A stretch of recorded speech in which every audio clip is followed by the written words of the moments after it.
está completa. Ahora grabo.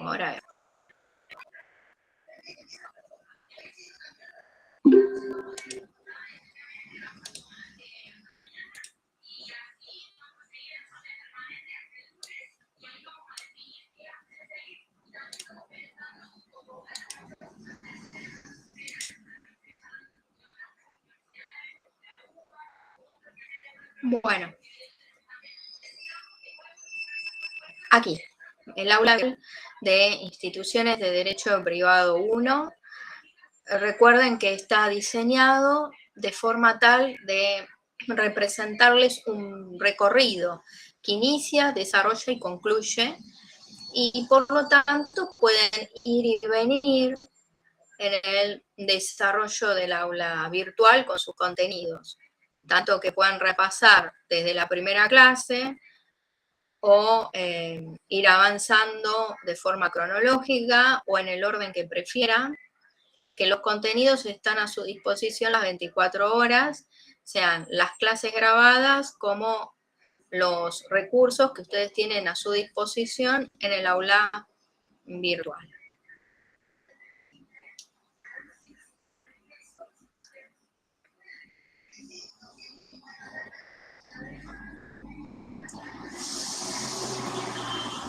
No, digamos.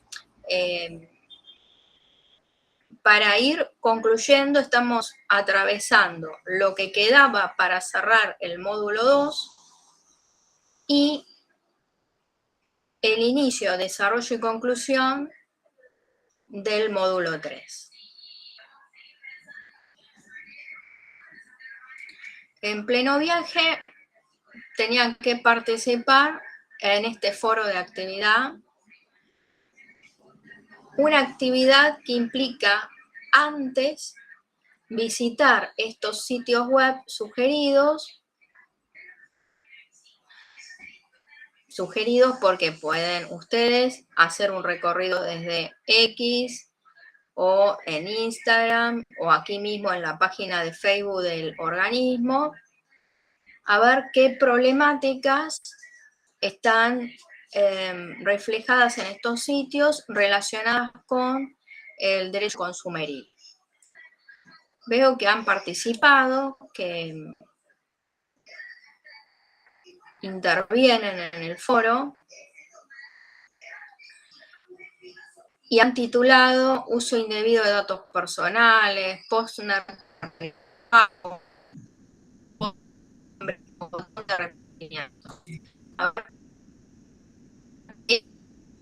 el diálogo que han iniciado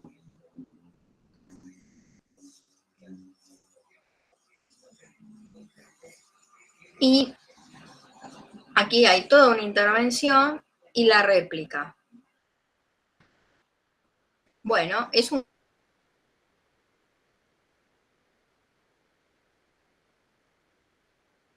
foro.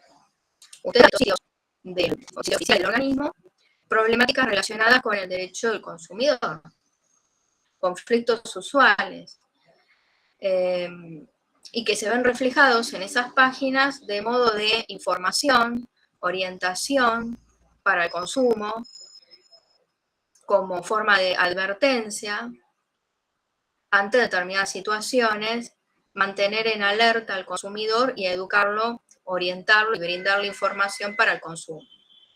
Entonces, ustedes rescatan eso para poder abrir un hilo de diálogo y luego participar en el debate abierto por otro compañero o compañera de ustedes.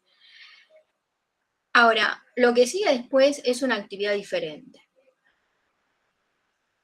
Yo compartí con ustedes un artículo completo publicado en Diario Judicial.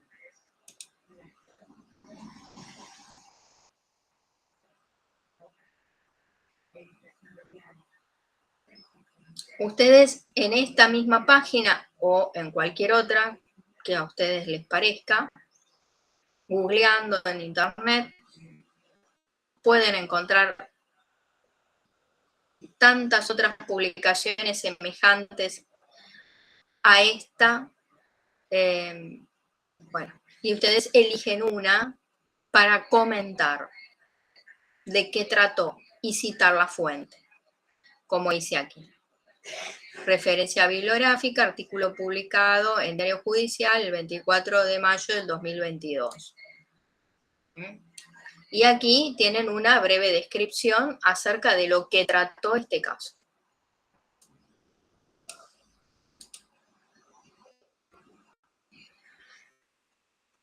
Lo voy a leer de forma de explicárselos a ustedes en qué consiste el tema principal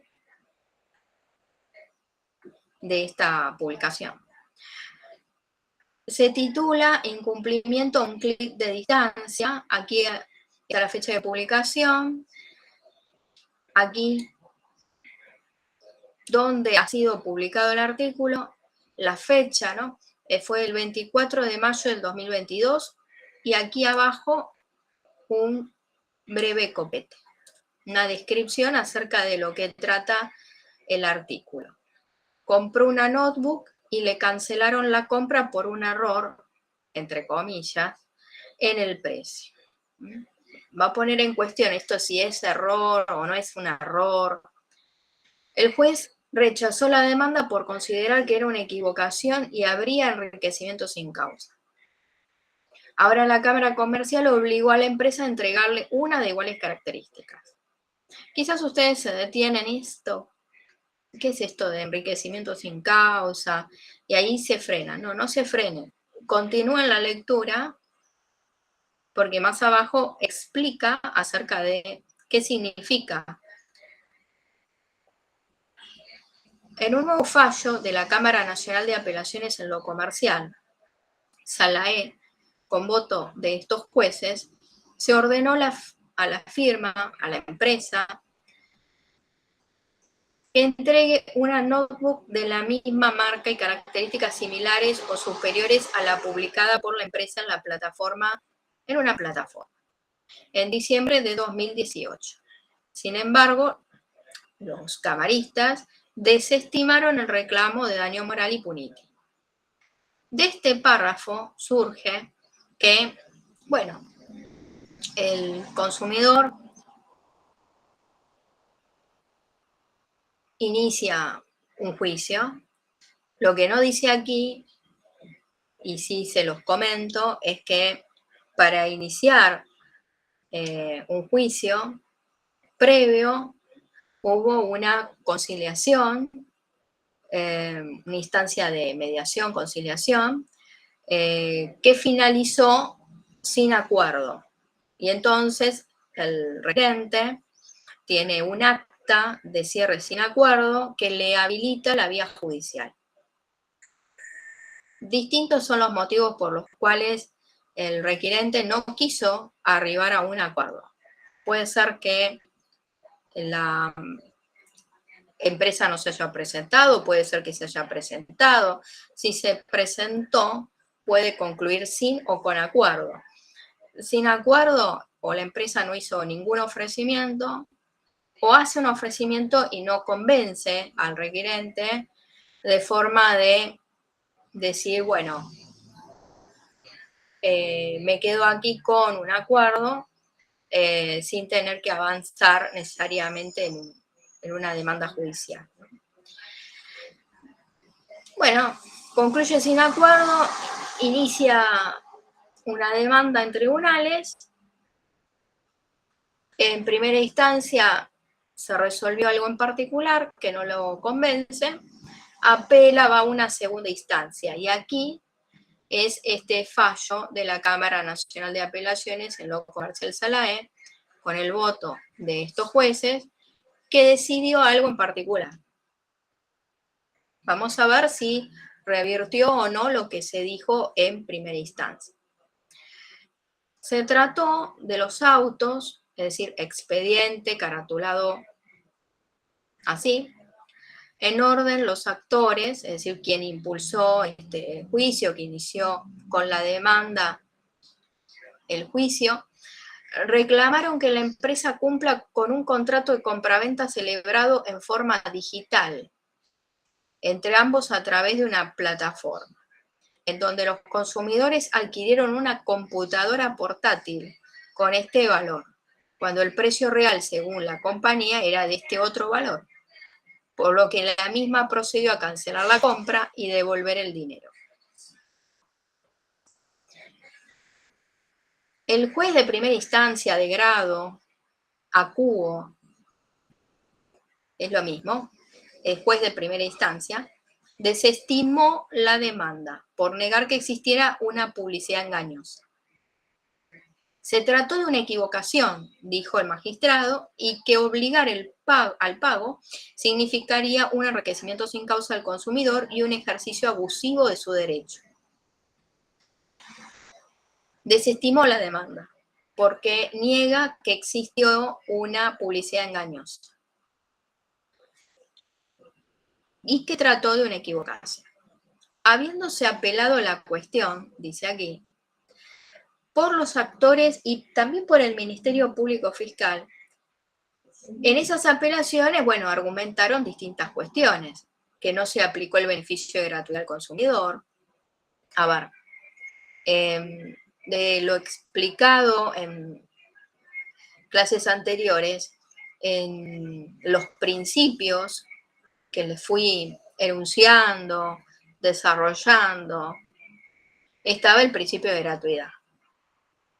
Pues bien, el beneficio de gratuidad es automático, que comprende la tasa, las costas. Bueno, como aquí hay una biblioteca bifurca, donde puede haber un criterio u otro, bueno, es materia de debate.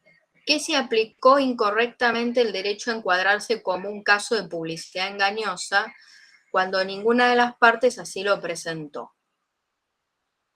El juez se puede o no apartar de lo que las partes presentaron en sus escritos iniciales. Esto ya es una cuestión más de tinte procesal. Y que se interpretó mal la prueba, también una cuestión de análisis de la prueba.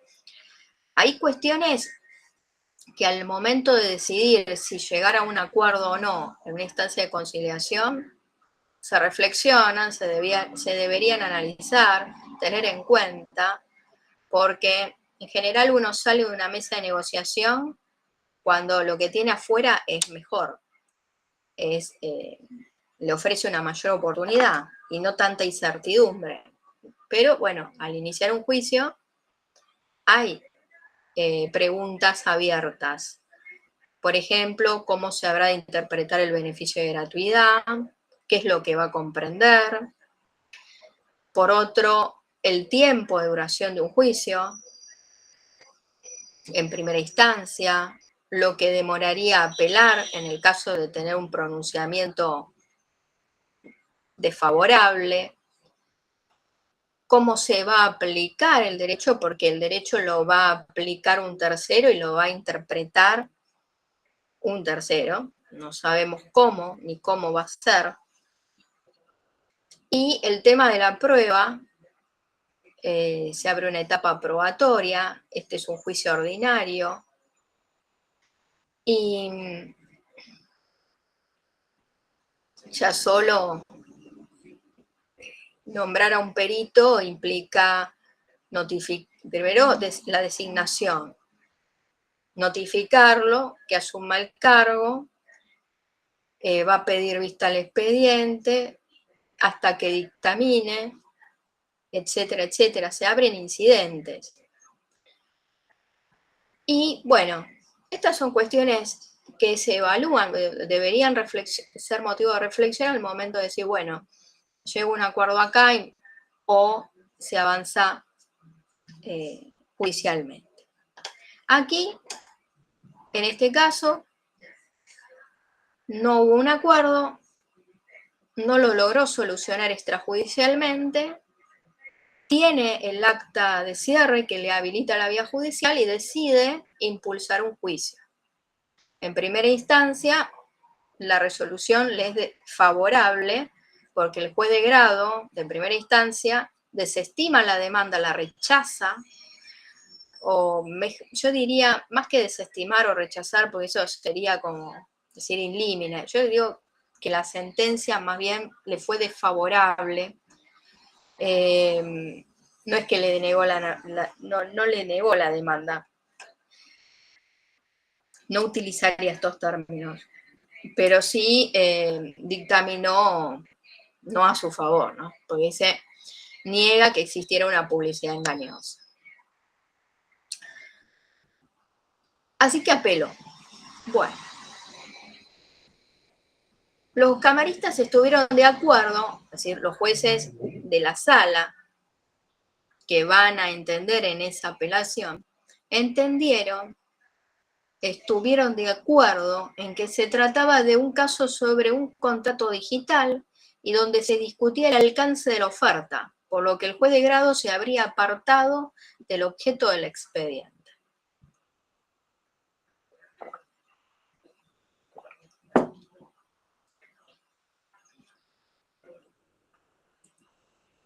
Los jueces estuvieron de acuerdo, recuerden, segunda instancia, ¿no?, en que se trataba de un caso sobre un contrato digital y donde se discutía el alcance de la oferta.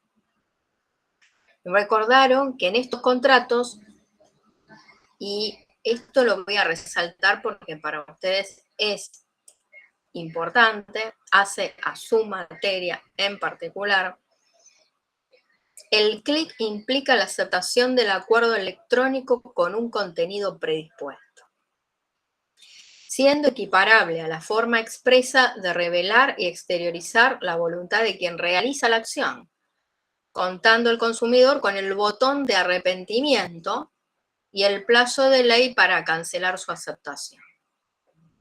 Bueno, el clic implica la aceptación del acuerdo electrónico con un contenido predispuesto. Les pregunto a ustedes, ¿qué significa esta oración? ¿Qué quiere decir?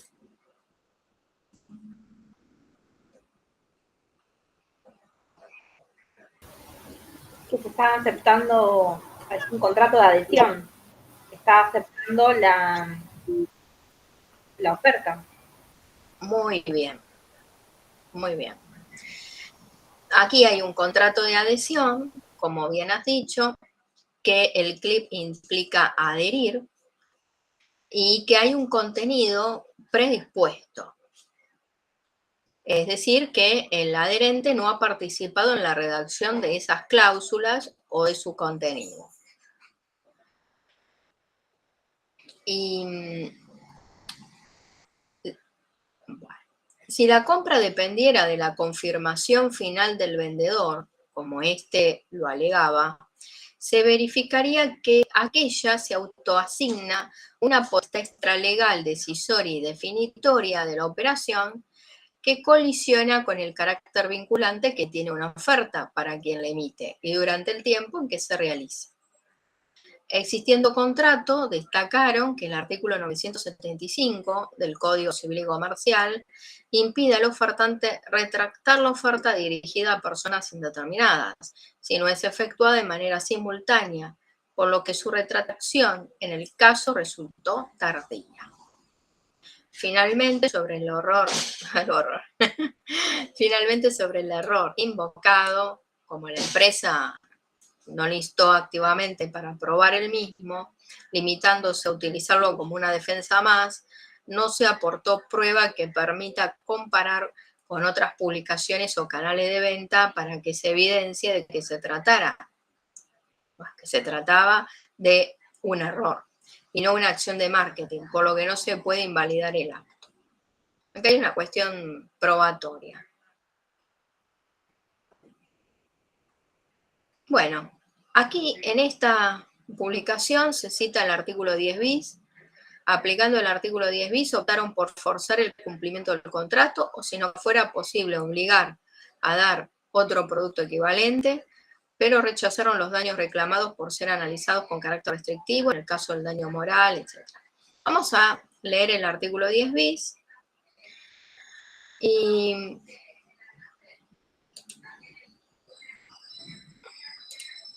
lo voy a buscar.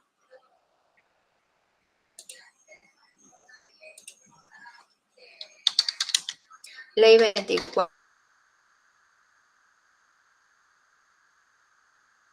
4240.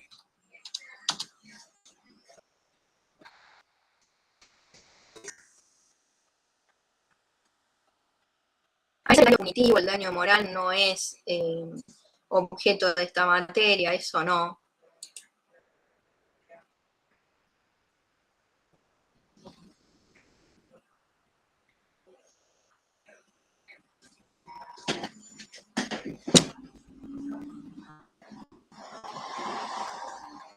Bueno, la Ley de Defensa del Consumidor.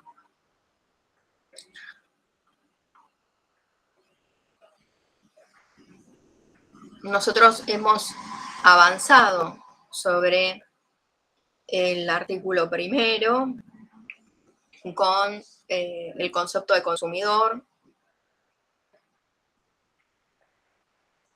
consumidor directo, consumidor indirecto, el equiparado a este concepto de consumidor,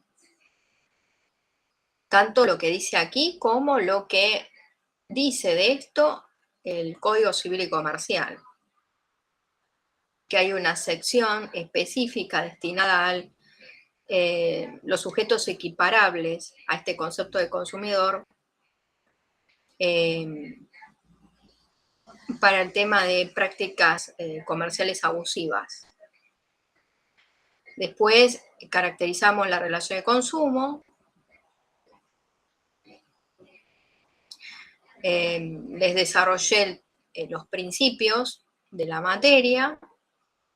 Analizamos el artículo 4 respecto del deber de información, que consiste, artículos 5, 6, y tenemos aquí el artículo 7 de la Ley 2440 que dice: la oferta dirigida a consumidores potenciales indeterminados obliga a quien la emite durante el tiempo en que se realice, debiendo contener la fecha precisa de comienzo y de finalización, así como también sus modalidades, condiciones o limitaciones.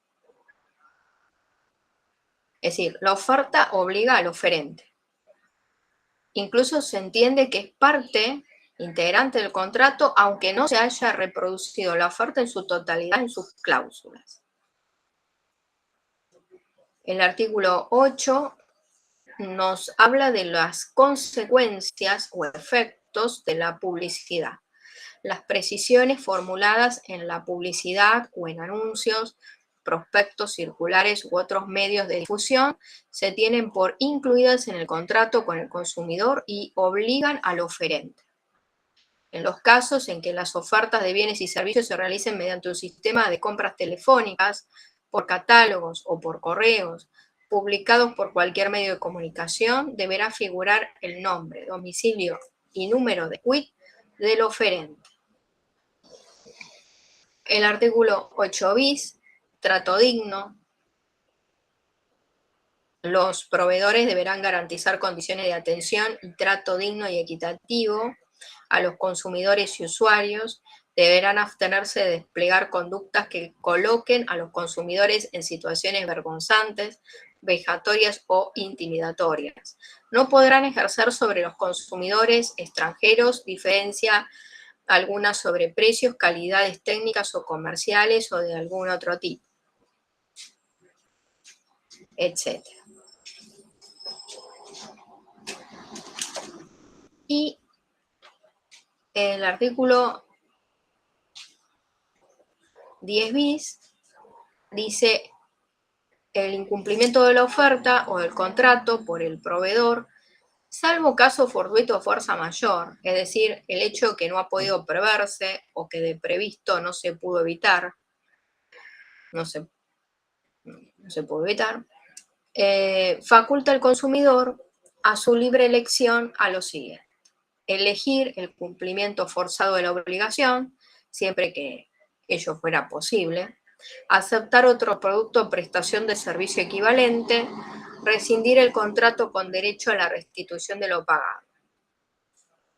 Bueno, esto es sin perjuicio de las acciones de daños y perjuicios que correspondan. Es decir, él puede, el consumidor, en caso de incumplimiento de la oferta o del contrato, el consumidor puede elegir cualquiera de estas. Exige el cumplimiento forzado de la obligación, si es posible. Acepta otro producto o prestación de servicio equivalente o rescinde el contrato con derecho a la restitución de lo pagado. Y puede ir por la indemnización de daños. Ahora bien, en una instancia de negociación y puede llegar a cubrir cualquiera de estas. En general, un ofrecimiento puede ser otro producto o prestación de servicio equivalente, un voucher para la compra de otro producto, rescindir el contrato, es decir, que le restituyan lo que haya pagado. Puede ser esto. Ahora, si ya el consumidor, el requirente, en una instancia de negociación, conciliación, está pretendiendo daño moral, lucro cesante, daño punitivo, la indemnización integral de los daños, ya es para ir a otra instancia, no para una solución o arreglo extrajudicial.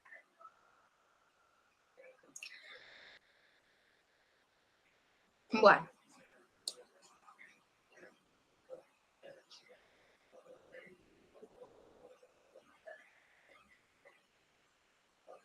Aquí tienen un ejemplo de contrato de adhesión.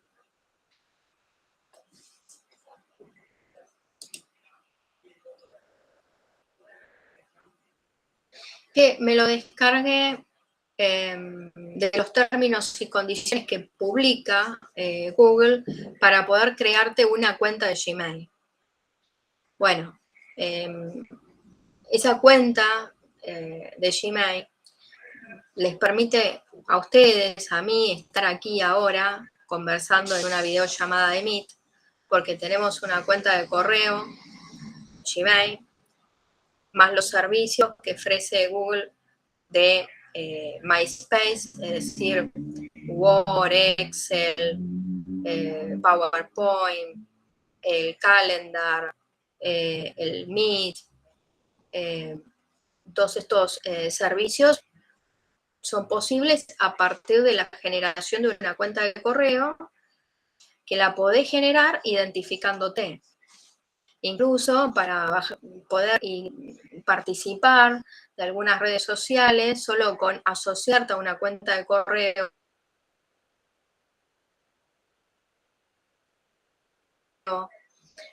podés ingresar, porque estás verificando o chequeando tu identidad, lo cual equivale a una firma electrónica, porque estás ingresando desde una cuenta de correo que vos generaste previamente. Y acreditas tu identidad con usuario y contraseña.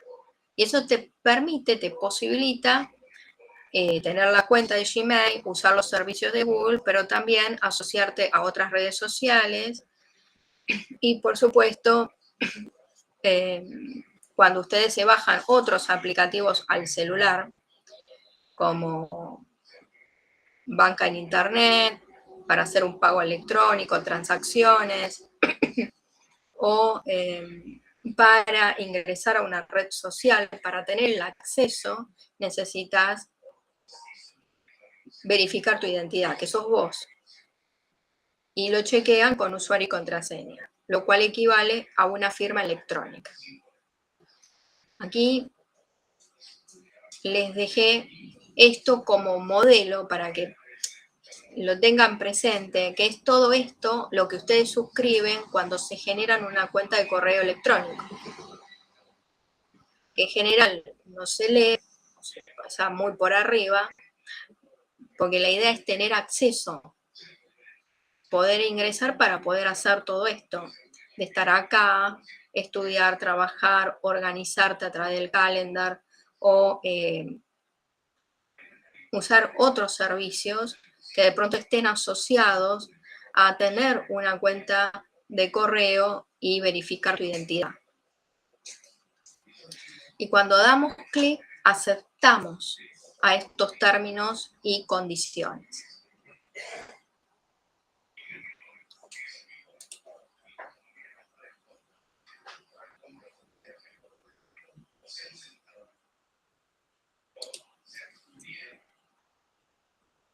Bueno, en el módulo 3 dejé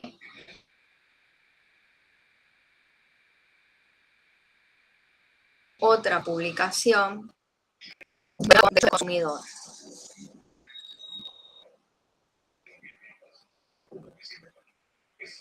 En la publicación anterior, bueno, está claro el tema de la oferta obliga al oferente.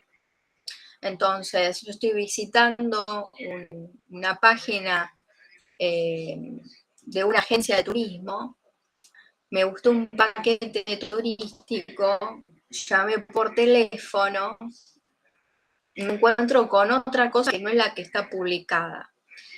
Desde el marco teórico y normativo vigente, resulta que el derecho del consumidor tutela la relación de consumo. No tiene ya la mirada puesta en el contrato, como era el esquema original de la ley 2440 en el año 93, que tenía un enfoque hacia el contrato. A través de sucesivas reformas se amplió el concepto de consumidor y se puso la mirada en la relación de consumo, que es más amplia. Y entonces comprende etapas pre- y post-contractuales, negocial y post-contractual y durante la vigencia del contrato también.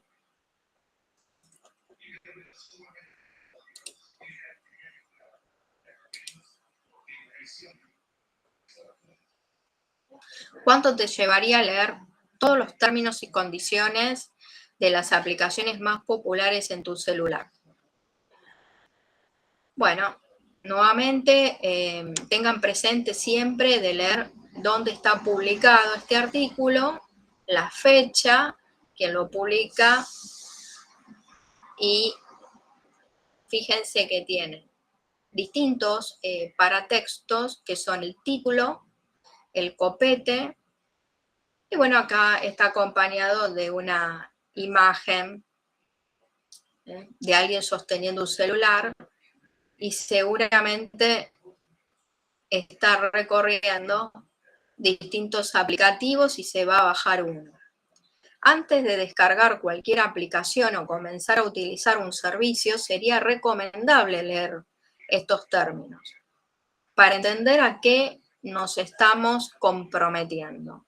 Estos acuerdos detallan los datos a los que acceden las plataformas, el uso que le darán, así como otras cuestiones vinculadas a los derechos y responsabilidades que tienen tanto los proveedores del servicio como los usuarios.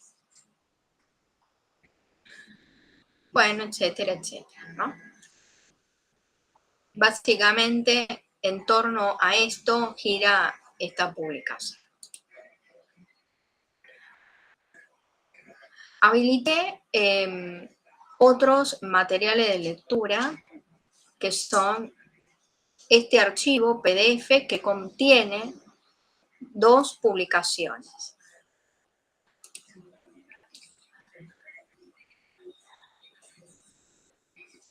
Sobre el contrato de suministro.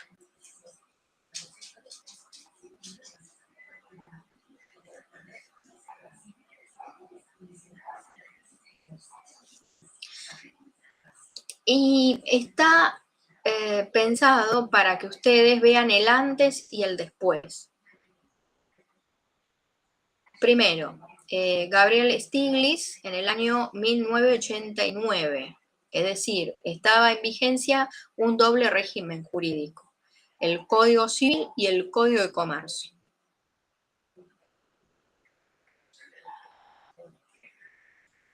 Esta publicación se titula Concepto y función del contrato de suministro. Fue publicado un tomo de la ley en ese año y ustedes pueden rescatar esta publicación buscándola en el SAIG. De forma online encuentran ustedes con estas mismas referencias esta publicación. El suministro es un contrato por el cual una parte se obliga a entregar cosas a la otra.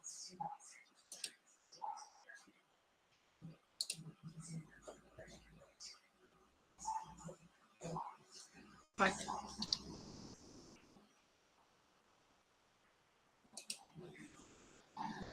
Disculpen.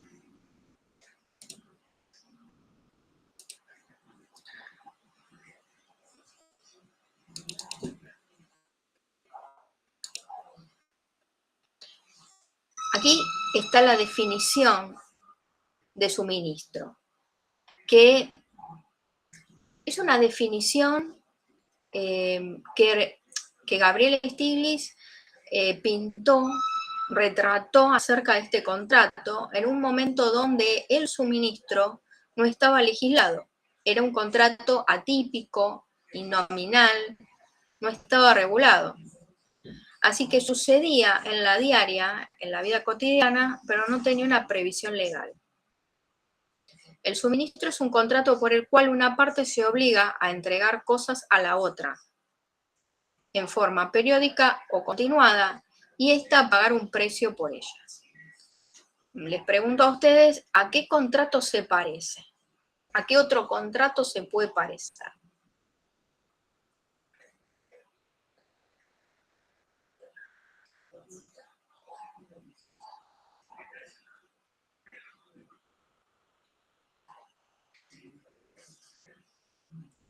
El suministro es un contrato por el cual una parte se obliga a entregar cosas a la otra en forma periódica o continuada y ésta a pagar un precio por ellas.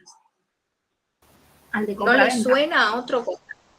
Claro, muy bien. Te suena al de compraventa. Pero hay algo que lo distingue, que lo diferencia a la compraventa. ¿Y qué es lo que marca la diferencia? Y ya, Es una prestación periódica. En cambio, el de claro, compraventa se entrega la cosa y se cancela el contrato.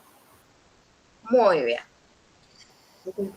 La compraventa es de ejecución instantánea, lo que se dan y reciben es en el momento, instantáneo, listo. Te doy, vos me pagás, y ahí terminó. En el suministro hay una prestación periódica o continuada, es de ejecución continuada. Este es un contrato de duración e indeterminado, decía Gabriel Stiglitz en el año 1989, es decir, caracterizado por la periodicidad o continuidad de las prestaciones singulares de dar por parte del suministrante según el nivel de las necesidades del suministrado. Es un contrato atípico, decía en 1989, al cual se le aplicarían en principio las reglas del contrato de compra-venta. Esto es importantísimo para ustedes para comprender el método de la analogía. En una situación donde el contrato de suministro no tiene una previsión legal y hay que resolver cuestiones como diferencias de interpretación y un incumplimiento contractual, máxime si llegó a los estrados de tribunales, bueno, en función a qué o cómo, qué reglas eventualmente pueden llegar a aplicárseles a estas situaciones que no están previstas o reguladas. Nos vamos arrimando a lo que sí está previsto y podemos decir de qué trata desde el punto de vista legal. Porque hay previsión legal, porque está regulado el contrato de compraventa. Y no así, no era así el contrato de suministro.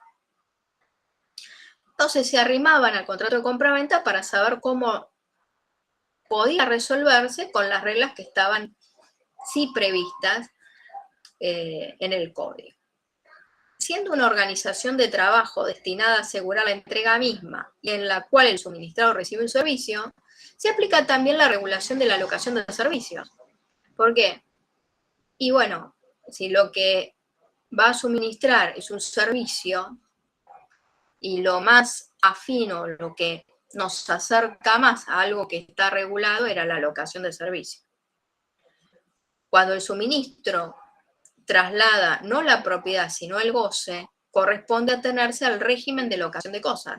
Es decir, se va aproximando o arrimando a esto otro que también estaba previsto, que era la locación de cosas. En este contexto, no solamente había dos códigos, uno para la materia civil y otro para la materia comercial, sino que en una sola definición se comprendían tres tipos de locación: locación de cosas, de obra y de servicio. Hoy, el Código Civil y Comercial unifica las materias en un solo cuerpo normativo y además distingue, porque regula por un lado la locación de cosas y por el otro establece dos contratos más autónomos, que son el contrato de obra y el contrato de servicio. Y hoy el contrato de suministro tiene previsión legal. En aquel entonces, Gabriel Stiglitz, en el año 1989, escribió esta publicación que hablaba de un contrato de suministro atípico, innominado, carente de regulación legal. Entonces, ante una situación que habría que resolver, se arrimaba a lo que más se asemejaba o aproximaba. Y, por ejemplo, bueno, aquí hay variados ejemplos: al contrato de compra-venta o al contrato de locación de servicio de cosas, dependiendo.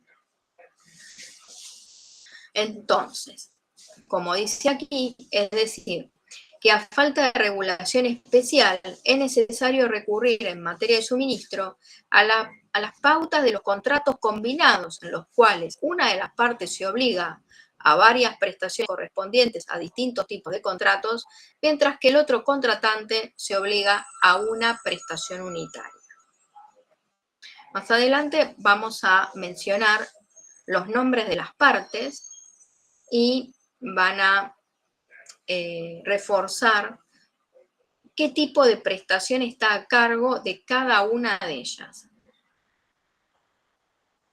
Gabriel Stiglitz concluye esta publicación diciendo: siendo un contrato de empresa de tanta habitualidad en la realidad económica que garantiza la disponibilidad constante de recursos a los agentes económicos, es necesario concretar una regulación legal específica en la materia, sin perjuicio de ser un contrato de derecho privado, al cual se le aplican las reglas de la teoría general y también las normas del derecho público, cuando una de las partes es la administración pública.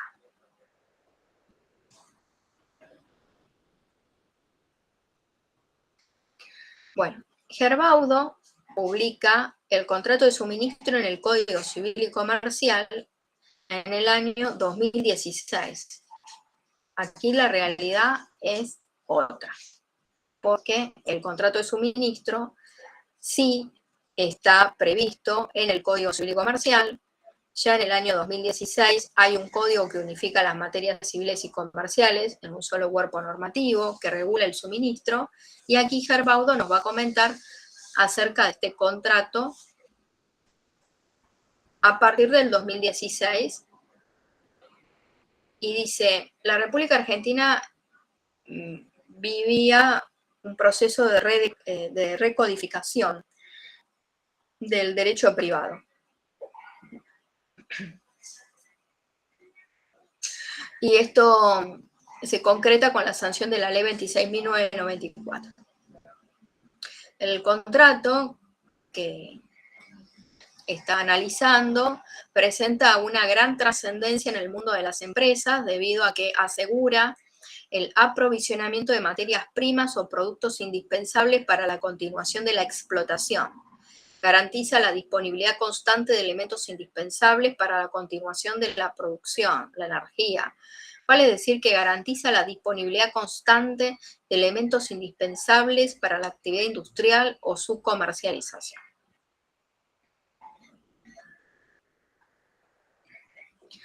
El contrato de suministro era un contrato atípico. Como les leía desde esta publicación de Gabriel Stiglitz del año 1989, En aquel entonces era típico, hoy es típico. Hoy tiene previsión legal. Y por lo tanto, el Código Civil y Comercial, sí, regula este contrato como un contrato autónomo. Ahora les voy a mostrar dónde está previsto el contrato de suministro en el Código Civil y Comercial. La doctrina considera positivo que se regule el contrato de suministro. No obstante, en la actualidad se debate si la regulación que proporciona a la figura el nuevo código es la adecuada o no. Bueno. El artículo 1176 del Código Civil y Comercial define al suministro como el contrato por el cual el suministrante, aquí el primer nombrecito de una de las partes, que se obliga a entregar bienes, inclusive servicios, sin relación de dependencia. Si hubiera una sospecha de que esto no es un suministro, sino que hay relación de dependencia, nos remitiríamos a otro fuero y a otra normativa. Y el fuero no sería el civil y comercial, sino el fuero laboral y la ley de contrato de trabajo. Pero bueno, no tenemos estas dudas. Partimos de la base que es un contrato de suministro por el cual el suministrante se obligó a entregar bienes, incluso servicios, sin relación de dependencia, en forma periódica o continuada. Y el suministrado, aquí el nombrecito de la otra parte, se llama suministrado, es el que va a pagar un precio por cada entrega o grupo de ellas. Respecto a la definición que da el código, se indica que se trata de un concepto que se posiciona en la teoría amplia respecto del objeto del contrato y delimita las obligaciones principales de las partes, el suministrante y el suministrado. Otras definiciones.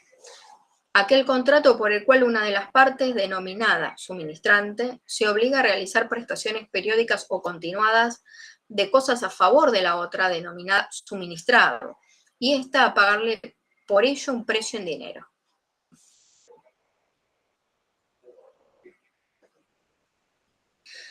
El contrato de suministro se caracteriza bilateral. Bueno, no me quiero anticipar, así les doy margen a que ustedes participen.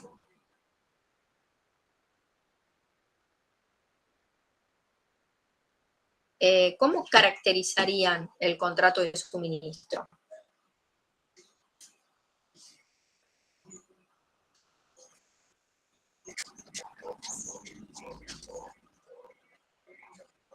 ¿Se recuerdan que caracterizamos los contratos? Incluso hay una presentación.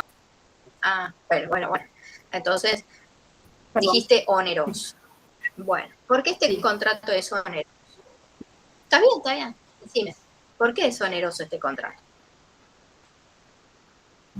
Porque se paga un precio por el servicio que se está prestando. Claro.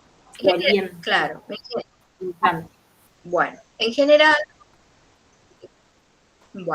general, esa es la respuesta que yo recibo, porque se asocia oneroso, onerosidad, lucro, beneficio, ganancia, utilidad. Pero cuidado aquí, desde el punto de vista técnico, propio jurídico de la materia, oneroso es porque hay contraprestación. ¿Y esto qué significa? Es un contrato sinalagmático. Hay contraprestación. Cada una de las partes recibe algo, pero sacrifica otra cosa. Recibe, pero sacrifica. Sacrifica para poder recibir el beneficio después. ¿Por qué? porque una de ellas va a pagar un precio por cada entrega, grupo de ellas. Ahí está haciendo un sacrificio, porque lo paga. Pero recibe el beneficio, ¿cuál es? Que es la entrega de estos bienes en forma periódica o continuada. El suministrante realiza este sacrificio de entregar bienes o servicios en forma continuada o periódica, pero recibe un beneficio, que es el pago del precio. Igual la compraventa, que es onerosa, el vendedor sacrifica porque entrega la propiedad de una cosa, pero recibe de beneficio el pago de un precio en dinero. Y el comprador paga, realiza su sacrificio, pero recibe la propiedad de una cosa. Estos son contratos sinalagmáticos donde hay contraprestación, son onerosos. Pero digo eso y también digo que estos contratos son bilaterales. ¿Por qué son bilaterales?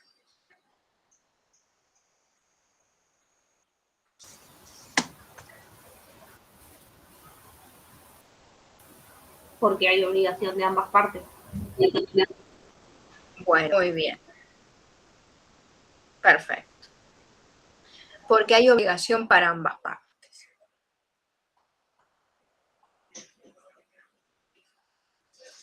Y aquí Gerbaudo en la publicación dice cuáles son las características del contrato de suministro y explica. Los contratos se clasifican tomando en consideración las obligaciones que nacen al momento de celebración del contrato en unilaterales y bilaterales. Los unilaterales son aquellos en que una sola de las partes se obliga hacia la otra sin que esa le quede obligada. Los bilaterales son aquellos en que ambas partes se obligan recíprocamente la una hacia la otra.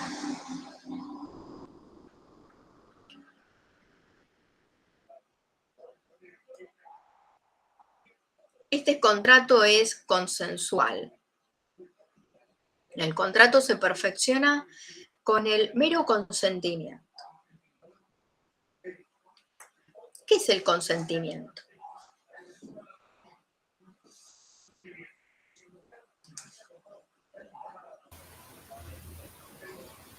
La aceptación de la oferta. Muy bien. La aceptación lisa y llana de la oferta, sin condicionamiento, sin pero, hay consentimiento. Y el consentimiento es la base de los contratos. Pero en esto significa, además, que el contrato se perfeccionó con el consentimiento. Es decir, que las obligaciones entre las partes nació con el consentimiento y no con la entrega de las cosas o de la prestación del servicio. Nació desde que se formó el contrato. Este contrato, ¿de qué clase es? Recuerden que el Código Civil y Comercial prevé 3 categorías de contrato.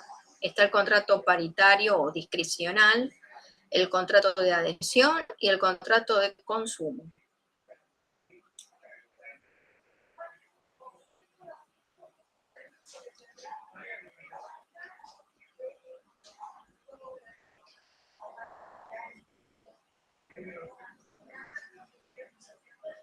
Yo tengo dudas si es paritario o de consumo. Porque para que sea paritario tiene que haber voluntad de ambas partes.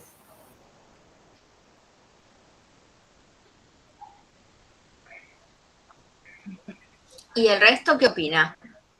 ¿Este es un contrato de consumo? ¿Es un contrato paritario o es un contrato de adhesión?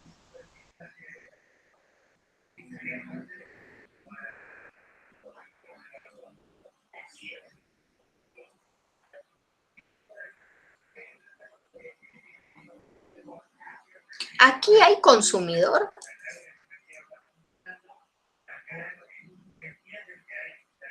Final. ¿no? Porque la ley 2440 tutela la relación de consumo. Y esa relación de consumo se da entre un proveedor de bienes y servicios y un consumidor o usuario final. Es decir, no está consumiendo para la producción de otros bienes y servicios. Es decir, no está adquiriendo el producto para transformarlo o revenderlo. Es el consumidor que tutela la ley 2440 y el derecho de consumir es un consumidor final que no compra para revender. Tampoco para transformarlo en otro producto o para volcarlo a la producción de otros bienes y servicios. El consumidor que se tutela por la ley 2440 y otras normativas es consumidor final. Y aquí, en el suministro, ¿hay consumidor final?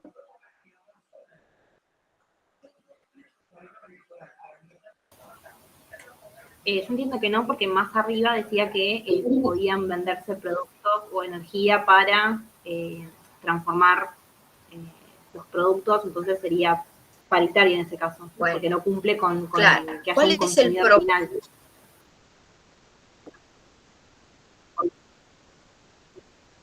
Muy bien. Este no es un contrato de consumo. Y lo que dices tú es acerca de cuál es el propósito que ya tenía antes del 2016 y lo que siempre tuvo este contrato con o sin regulación como propósito. Aquí Gerbaudo en el año 2016 decía en su publicación que garantiza la disponibilidad constante de elementos indispensables para la continuación de la producción, energía, vale decir que garantiza la disponibilidad constante de elementos indispensables para la actividad industrial o su comercialización. Y Gabriel Stiglitz nos dice que ya en el año 1989, cuando no tenía regulación especial, este contrato es muy importante en la habitualidad de la realidad económica, que garantiza la disponibilidad constante de recursos a los agentes económicos.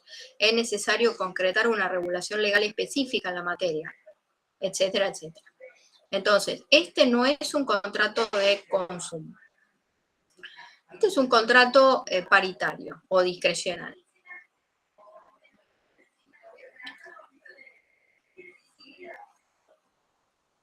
Es conmutativo. Cada una de las partes sabe lo que da y lo que recibe al momento de celebración del contrato.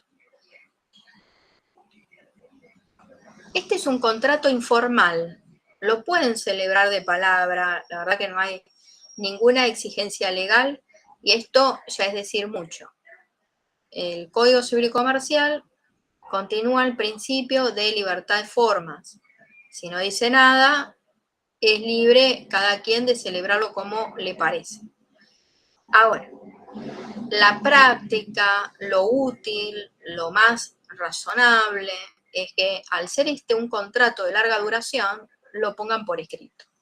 Pues si va a durar hasta 20 años y de acá a unos pocos días y puede haber diferencias de opinión, de interpretación, incumplimientos, y en una relación tan larga es conveniente ponerlo por escrito. Es conveniente. La ley no indica nada. Hoy es nominado, hoy está regulado y es de duración o de ejecución continua.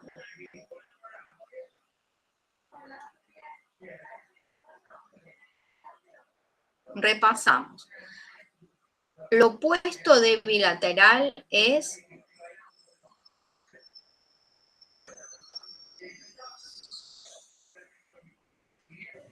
Unilateral.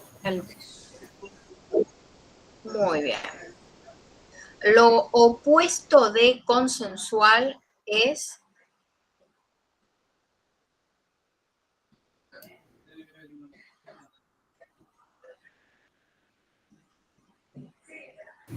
Real. Si no fuera real, muy bien. Si no fuera oneroso, sería Gratuito. muy bien. Si no fuera conmutativo, Conmutativo. si no fuera conmutativo, ¿cómo sería?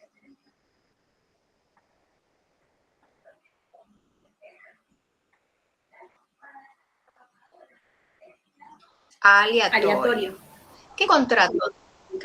¿Qué contratos son aleatorios?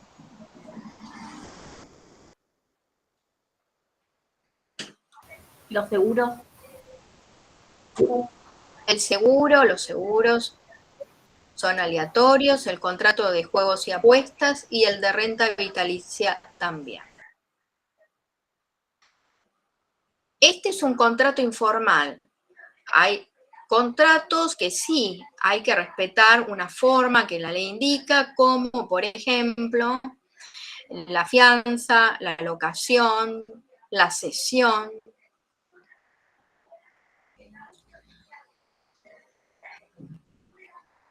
Y si no fuera de ejecución continuada, sería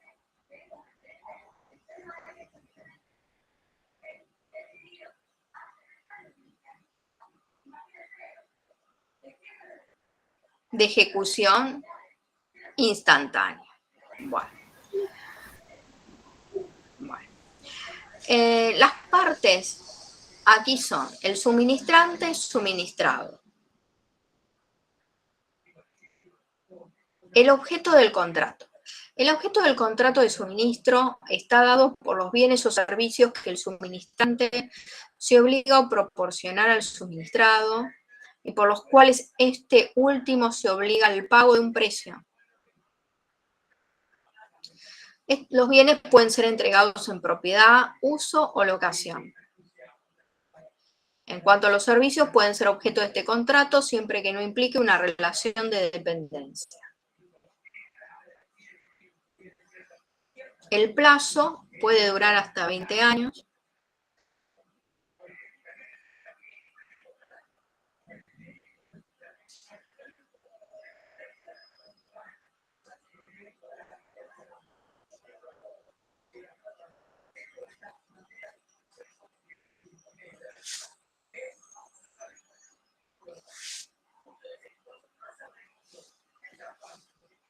El pacto de preferencia. El pacto de preferencia es una cláusula que se inserta en diferentes contratos, eventualmente puede estar, es bastante usual en la práctica contractual de nuestro país, Argentina.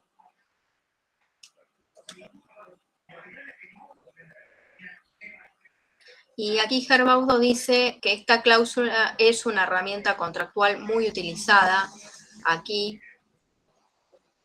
Ya se encontraba previsto en el Código Civil de Vélez de 1869, que lo establecía en diferentes artículos, en relación con los contratos de compraventa civil. Ahora, el Código Civil y Comercial, en los artículos 997 y 998, se ocupa del pacto de preferencia, lo que a su vez reconocen como fuente los artículos del proyecto de Código Civil unificado con el Código de Comercio de 1998. Asimismo, respecto al contrato de suministro, se prevé una norma específica que se ocupa del pacto de preferencia en relación con este contrato. El precepto bajo la designación de pacto de preferencia dice: el pacto mediante el cual una de las partes se obliga a dar preferencia a la otra en la celebración de un contrato sucesivo relativo al mismo o similar objeto, es válido siempre que la duración de la obligación no exceda de 3 años. Esto hay que resaltarlo, porque les dije que puede durar más que eso, el contrato de suministro. entre 10 y 20 años. Y aquí dice que no exceda de 3 años. ¿Y cómo hacemos? La parte que desee contratar con terceros el reemplazo total o parcial del suministro, cuyo plazo ha expirado o va a expirar en fecha próxima, debe dar aviso a la otra de las condiciones en que proyecta contratar con terceros, en la forma y condiciones pactadas en el contrato.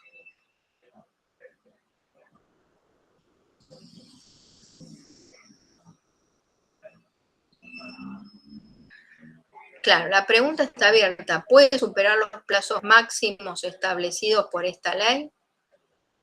Bueno, si él no logra responder la pregunta, es que la pregunta está abierta.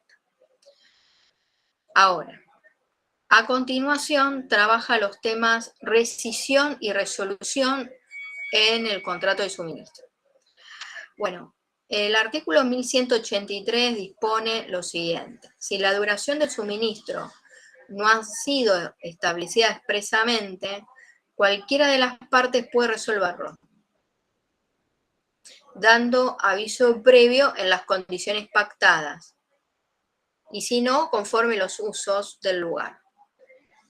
Bueno, ¿cuándo funciona la rescisión del contrato? Cuando no se ha previsto un plazo. Fíjense, dice, si la duración del suministro no ha sido establecida expresamente. Cualquiera de las partes puede resolverlo, rescindirlo.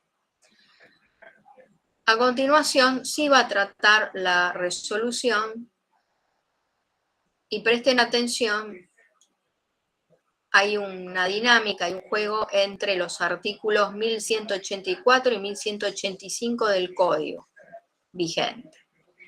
El artículo 1184 dice: en caso de incumplimiento de las obligaciones de una de las partes en cada prestación singular, la otra solo puede resolver el contrato si el incumplimiento es de notable importancia, de forma tal de poner razonablemente en duda la posibilidad del incumplidor de atender con exactitud los posteriores vencimientos. En resumidas cuentas, este artículo 1184 nos dice que una de las partes puede resolver el contrato cuando efectivamente la otra incumple de una forma tal que hace razonable suponer que en lo próximo persistirá el incumplimiento. Ahora, ahí es cuando hay una duda razonable que me lleva a la convicción de que, bueno, los próximos vencimientos va a incumplir.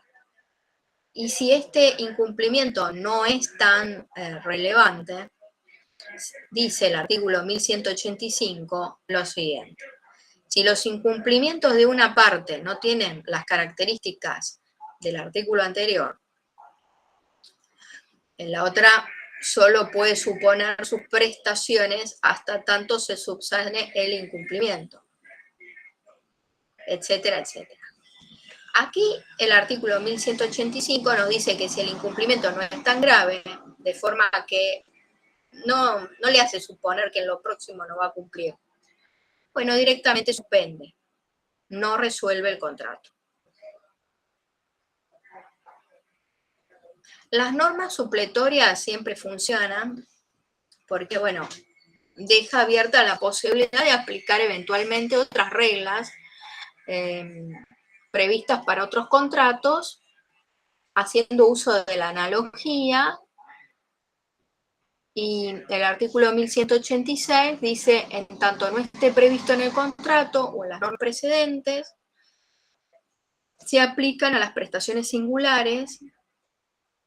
Singulares significa a la prestación de cada quien. Las reglas de los contratos a las que ellas correspondan, que sean compatibles.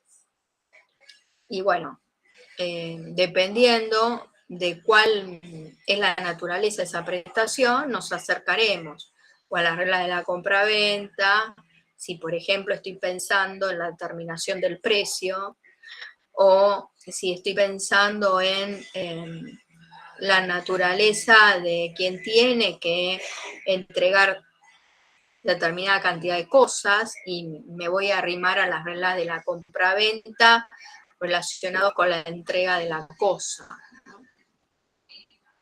Bueno, en esto siempre hacemos uso de la analogía porque nos vamos aproximando, arrimando a los contratos que más se asemejan de acuerdo a la prestación del sujeto.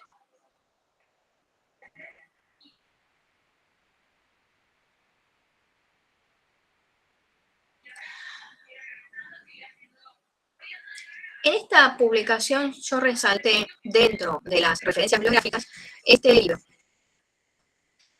que aquí, bueno, Herbaud se ve que tiene la edición más moderna, del año 2005, yo tengo el mismo libro aquí, es del año 93, es decir, de ediciones anteriores. Farina titulaba su manual Contratos Comerciales Modernos, en un contexto donde la gran reforma era la Ley 17.711 del año 1967, que introduce el principio de buena fe, la teoría de los actos propios, la teoría de la apariencia, la teoría de la imprevisión,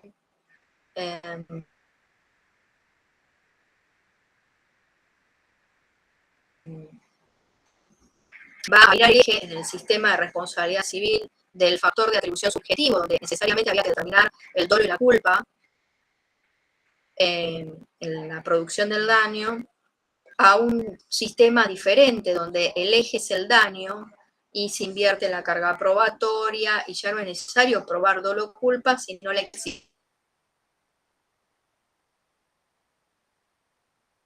existencia de un daño producido. Y en ese contexto donde recién tenemos la ley 440, donde la perspectiva estaba puesta en el contrato de consumo y se perfilaba una reforma constitucional.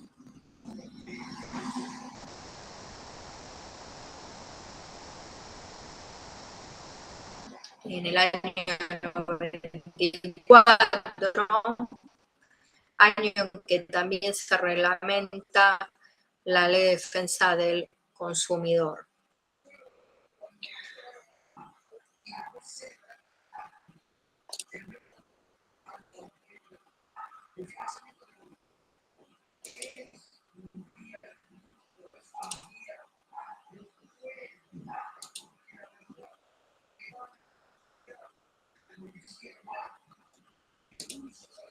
Ingreso nuevamente y yo quiero también leer aquí mismo para explicarles a ustedes en la medida que lo voy leyendo otra publicación sobre las responsabilidades del garagista, donde también se ponen en relieve la aplicación de la analogía para poder caracterizar las responsabilidades que tiene el garagista.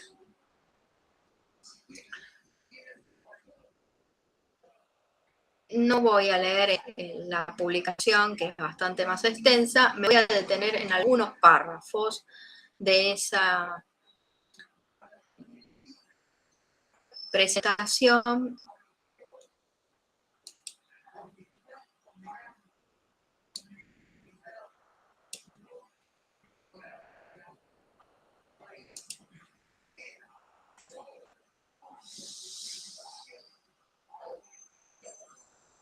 Bueno, aquí este artículo se titula Responsabilidad del garagista en el Código Civil y Comercial de la Nación, del autor Moremans.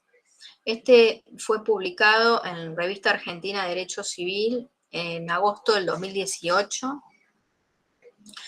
El contrato de garage es aquel contrato en que una de las partes, organizada profesionalmente para prestar el servicio de guarda de vehículos automotores, se obliga a facilitarle a la otra el uso de cierto o indeterminado espacio dentro de un local apropiado para tal efecto por un lapso más o menos prolongado de tiempo, a cambio de un precio en dinero, habiéndose afirmado que siendo el objeto principal de este tipo de convención la guarda o custodia del vehículo. La obligación del garagista se traduce en la organización de los medios humanos y previsiones técnicas concretas para cumplir con la finalidad de cuidado y seguridad del rodado, sobre el cual tiene la guarda, lo que conlleva a su responsabilidad por los daños y perjuicios causados a los automóviles que se ponen bajo su cuidado.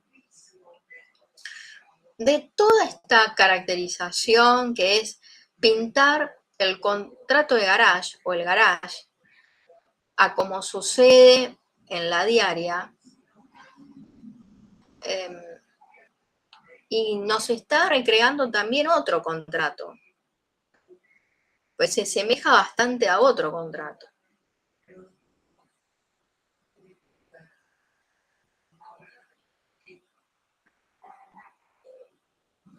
¿A cuál contrato les parece?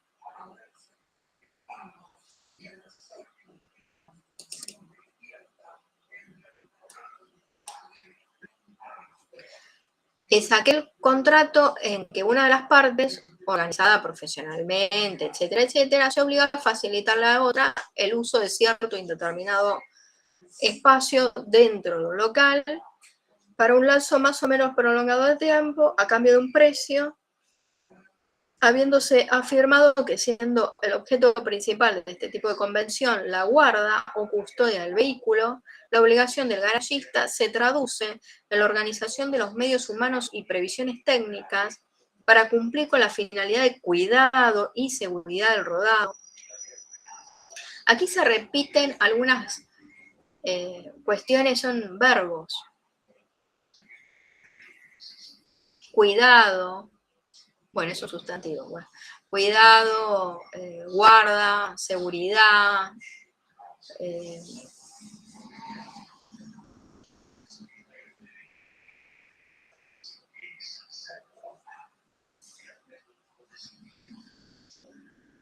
¿a qué contratos les parece más? De depósito.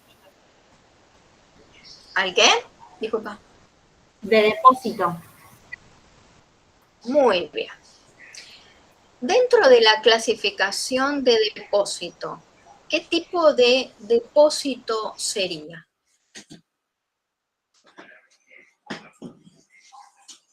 Regular, porque en realidad no puede hacer uso de la cosa, entonces sería regular, tiene que resguardarla, guardarla. Bueno, justo depósito regular es una subclasificación que corresponde a una categoría más grande y es depósito voluntario. Este es un depósito voluntario porque el dueño del vehículo, del rodado, elige a la persona del depositario, que es el garagista, sería en este caso. Y a partir de esa macrocategoría se subclasifica entre depósito regular, depósito irregular. ¿Qué estoy utilizando aquí? La analogía. Por método de la analogía estoy acercando este contrato de garage a las reglas de otro contrato que se le asemeja o se le parece bastante. Y esto es analogía, por analogía. Y es lo que estuvimos haciendo hasta el momento. Se lo ha conceptualizado de la siguiente forma. Habrá contrato de garage cuando una parte, organizada en forma de empresa, se obliga a prestar un servicio de guarda de automotores, ofreciendo a tales fines un lugar adecuado y la otra parte a pagar un precio en dinero por ese servicio.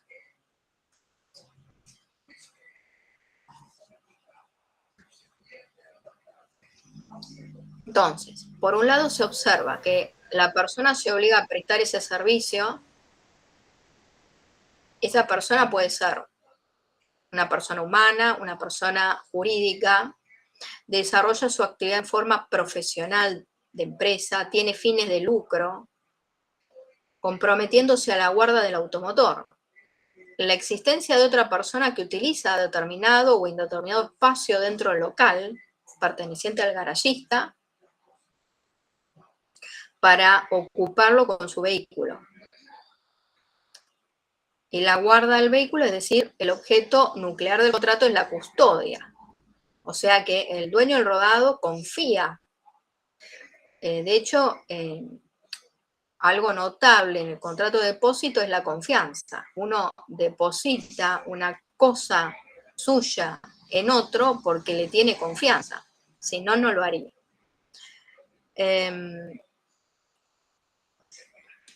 Bueno.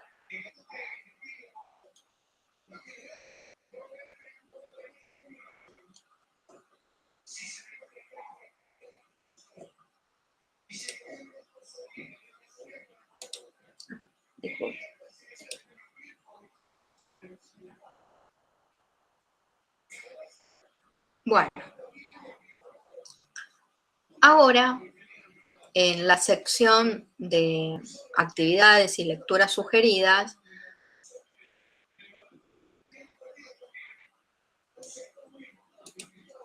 está esta otra publicación acerca de la teoría de los contratos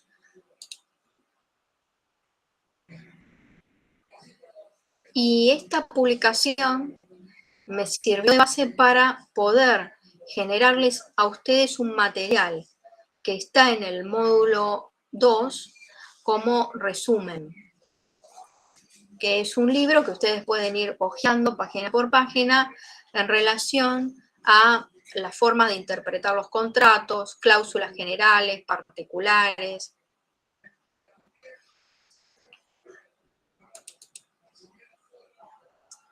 Este artículo se titula El concepto de contrato en el Código Civil y Comercial de la Nación, por Jurio y Parra.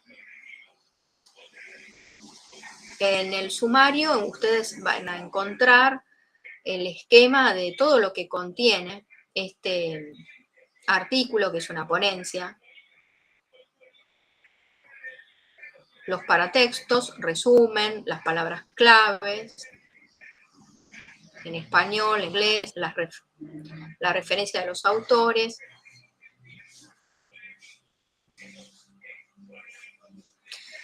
El Código Civil y Comercial de la Nación, en el capítulo 2, destinado a las disposiciones generales de la teoría de los contratos, comienza definiendo al acto jurídico en el artículo 957. ¿Qué tiene que ver la definición de acto jurídico con este tema de contratos?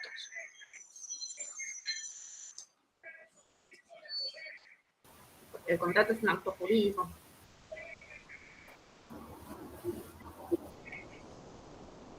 Muy bien. Por naturaleza, el contrato es un acto jurídico.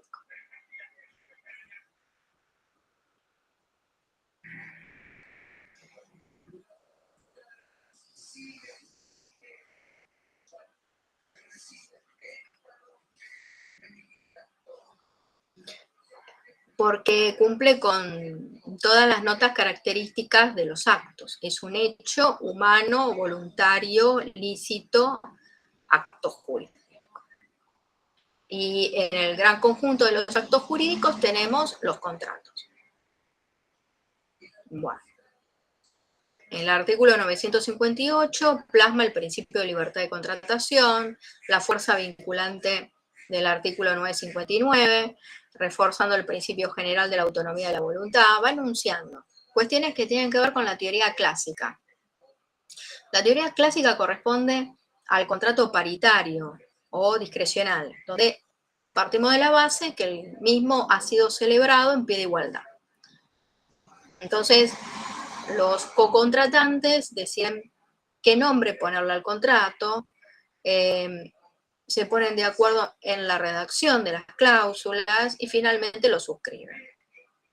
Hay una etapa negocial y se llega finalmente a plasmarlo por escrito y se supone que ambas participaron, colaboraron en la redacción conjunta de ese contrato.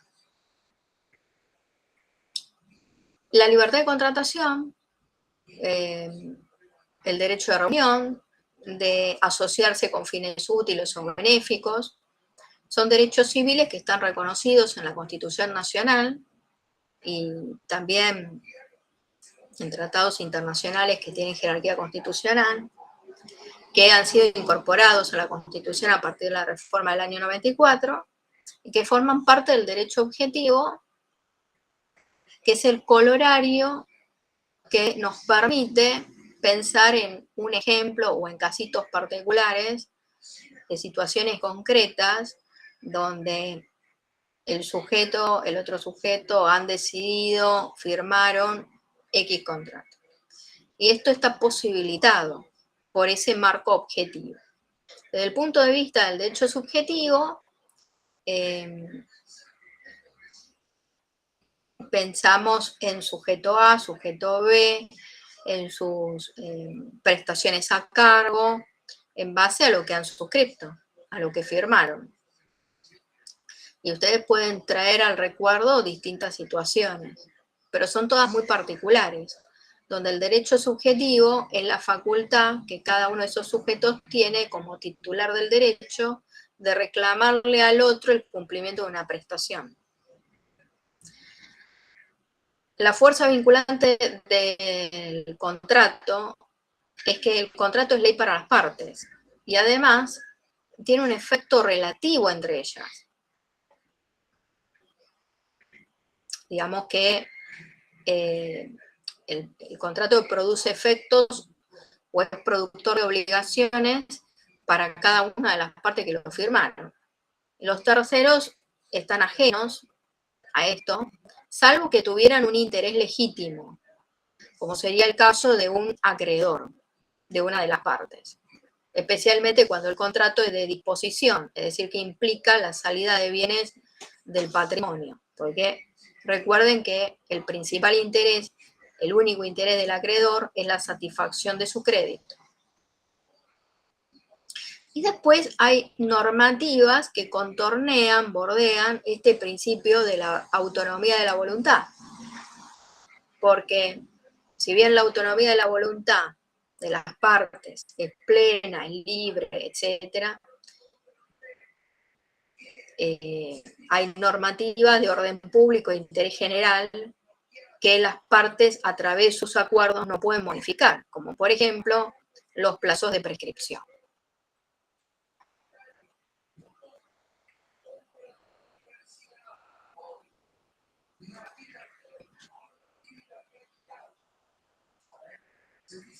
Concepto de contrato.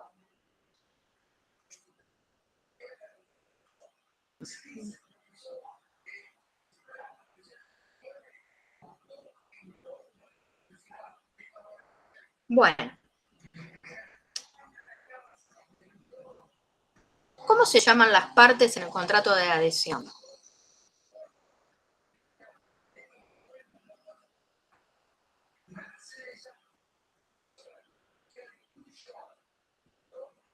El adherente y el otro. Predisponente, proponente. Bien. ¿Cómo se forma el consentimiento en un contrato paritario? Como han dicho ustedes, aquí es la aceptación lisa y llana de la oferta. En la adhesión es adherir o no adherir. Es el clic, ojo, irse a otro lugar que te ofrezcan un producto semejante con otros términos y condiciones. Y esa libertad de contratación en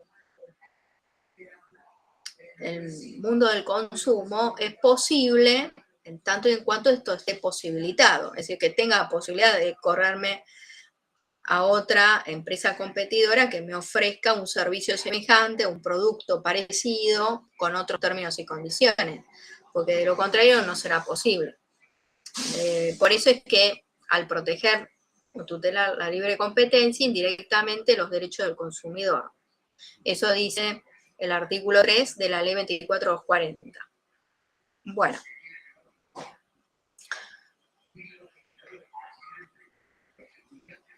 Y además, en aquel resumen que Profe. está en el módulo. Sí.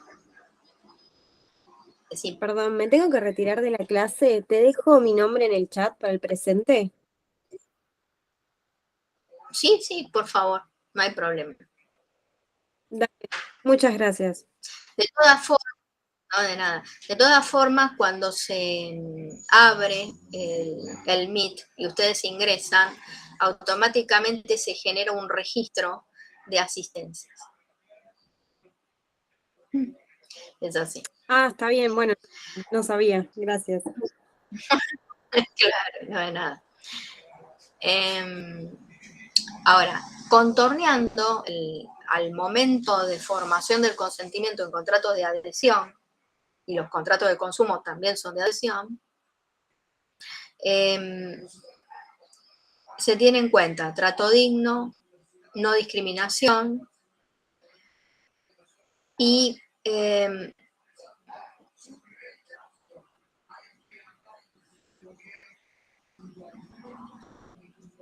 está prohibida la práctica abusiva. Y bueno, sucesivamente, bueno, va desarrollando y llega al término de cláusulas. ¿Qué son las cláusulas? Bueno, forman el contenido del contrato.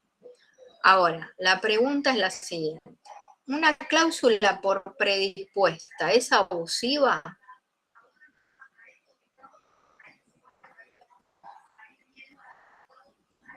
¿Qué es una cláusula predispuesta en un formulario preimpreso?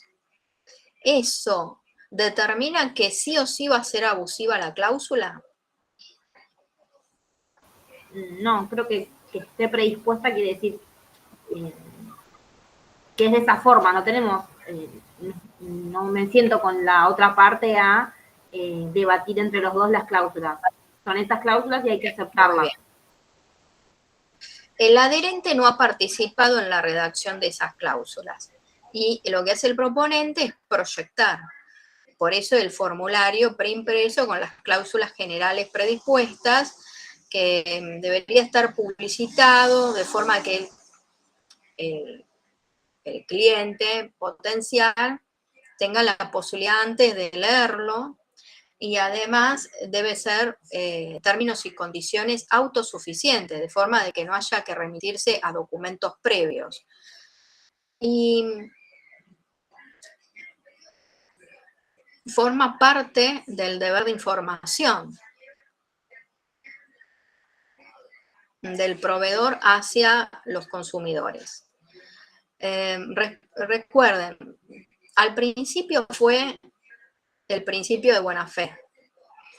Después esto fue evolucionando hasta que hoy tenemos el deber de buena fe, también el de proveer información, de asesoramiento, asistencia y prevención. ¿Cuándo una cláusula es abusiva? Una cláusula es abusiva cuando una de las partes se pone en una posición jurídicamente más ventajosa que la otra. Por eso, por el hecho de proyectarse de forma previa no es abusivo. Y hay que analizar caso por caso, en realidad, a ver si esa cláusula en esa situación es abusiva o no. Yo les puedo tener unos cuantos ejemplos, pero hay que analizarlos en una situación en particular. Y después el código lo que prevé es situaciones donde hay diferencias de interpretación entre una cláusula general y una cláusula particular. Y para eso hay una distinción previa de qué es una cláusula particular y qué es una cláusula general.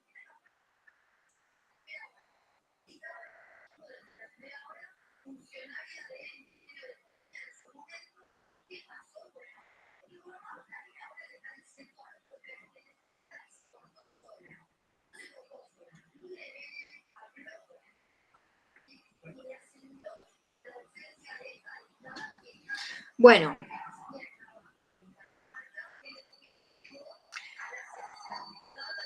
Importante. Cuando se presentan ese tipo de dilemas, ¿no? De interpretar entre una cláusula particular y una general, ¿cuál prevalece? Va a prevalecer la cláusula particular. Y otra cuestión a tener en cuenta es, en los contratos por adhesión a cláusulas generales predispuestas, la aprobación administrativa de esas cláusulas generales no exime de control judicial.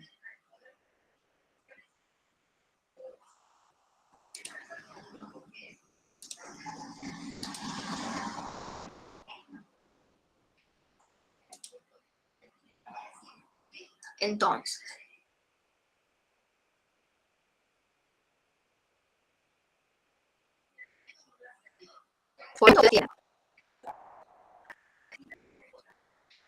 de lo que quedaba pendiente de terminar este módulo 2, el foro, esta otra actividad, y en el módulo 3 habrá una tercera actividad o ejercicio, pero por el momento no la he habilitado y esta sí va a ser parte integrante del segundo parcial. Esto es todo por la clase de hoy.